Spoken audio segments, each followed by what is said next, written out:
Sam Tabar is with me, CEO of WhiteFiber, talking about a few things here, but let's talk about the big threat and power scarcity. Tell me a little bit about what's been on your mind. I mean, power scarcity is the exact word to use. There's no limit to the demand that we've seen from potential clients and clients who are seeking megawatts in order to help build what they're trying to build with through AI labs and hyperscalers, all involved in the mix, all involved in this huge pool of demand. And I do see the markets having a bit of a volatility and perhaps a question mark on that demand, but that demand is very real, and I think the markets are incorrect in this case. Understood. I mean, when we think about AI, the AI arms race, the boom, and while people say there may be a bubble, most of the companies that came out with earnings all talked about AI demand and future CapEx spending. Do you feel Absolutely. that we're in the early run here?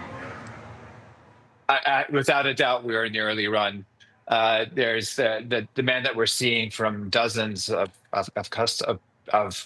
people. We just can't keep up with the demand, frankly. So I really think that this demand is real. I know the demand is real. And with respect to AI, this is a secular trend that's going to continue for a very long time. We're certainly in the early innings.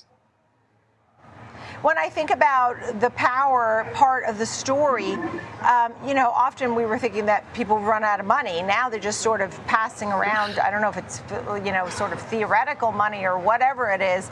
At the same time, right? Because it's not like venture capitalists used to give the money and expect a return on investment. It's very different the way they're sort of doing this circular funding.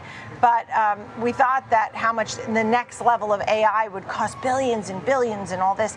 But now it seems that the slowdown may be because of power. Oh, absolutely. The slowdown is because of power. And I've seen the memes where the circularity of finance and money is there. It is a little bit weird, but at the end of the day, the demand is real.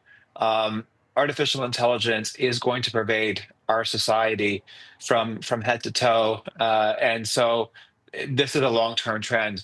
But the slowdown is a result of running out of power, getting data centers up and running, whether it's a retrofit format like what we do or a greenfield format. And then when you throw in the tariffs and getting materials through borders, that makes it even more difficult and more variable. So it's certainly the slowdown is really about getting it done, and the winners are going to be those who are able to execute. And so, sorry. So tell me how you think that things should go. Well, I think in terms of how the megawatts that are developed should be really to companies who have an edge and have experience in building data centers. There are a lot of people who are just jumping on the bandwagon of this, which we strongly disagree with. Our team has been doing this for decades. They've been identifying facilities that are not even marketed as data centers, and they are able to identify them and retrofit them into tier 3 data centers, which is their appropriate classification for AI labs. So I think the winners are going to be those who say what they're going to do, who are able to execute quickly. The retrofit format is much better because you can get things done in 6 months as opposed to 2 years when you're building from scratch. And so that is really where the value is going to be and how things should be done. It should be done with seasoned operators. I mean, we think about what you're doing at WhiteFiber and how, you're stepping in to fill the gaps amid this capacity crunch. And I mean, CoreWeave is another name that comes to mind. When you think about now being public, does that help you to grow? How do you apply the funds? And now that you have, obviously, you're now really well known. Yes, I mean, WhiteFiber is young. It's newly public, but the team has been developing HPC cloud and data center infrastructures for decades. We've become increasingly well known now for what we do. In fact, just the latest execution project that we did was for a client called Cerebras. We identified what was a mattress factory last February, and we retrofitted that and turned that into a tier 3 data center within 6 months. We did that on time. on budget. Very rare in these days. And so that's the kind of execution, and that's why we're becoming extremely well known. The best kind of marketing is executing on your promises, particularly in the data center space. And that's why we've become extremely well known. And you talked about now your capital is better used developing your own data centers. Tell me more about that and how much, does it take? It takes a lot of money to develop data centers. The most expensive thing, however, are mistakes. And that's why I kept on saying earlier, for people who are just jumping on the bandwagon, they're going to be making a very expensive mistakes trying to develop these data centers. But since we've done this IPO, now that we have the capital, we are able to execute on a much larger scale that we were doing before. We're focused right now on this North Carolina flagship facility that has 99 megawatts associated with it.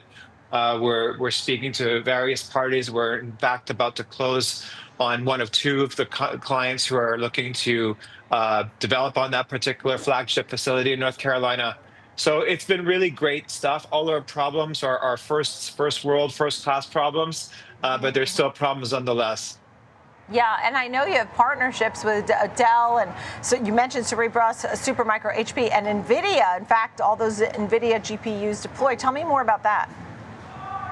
Yeah, we're a preferred partner to Nvidia. Our relationship with Nvidia goes back many years. There was a time similar to CoreWeave when CoreWeave used to be an Ethereum miner, and so we were actually also doing Ethereum mining, and Nvidia was involved in the development and manufacturing of Ethereum mining machines.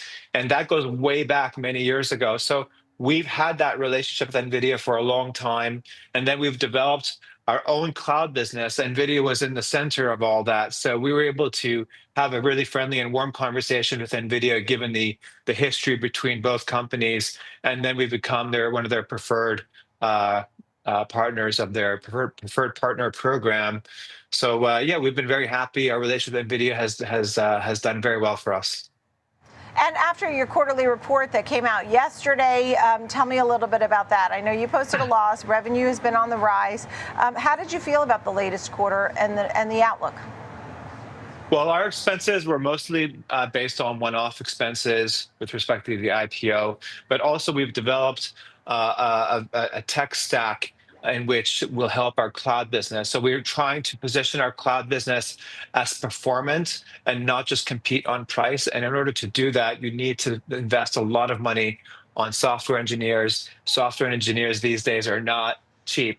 But we're trying to build a durable business, because if you only compete on price, that's a race to the bottom, and that will end in tears. So we're performing on performance, and we had to invest a lot of money on technology. And also with respect to revenues, I mean, we really look forward to announcing a big contract that we have with North Carolina, our flagship facility. So stay tuned for that. All right, Sam, great to see you. Sam Tabar, CEO, WhiteFiber. Great to see you, Sam. Thank you very much. A great conversation, important conversation as well.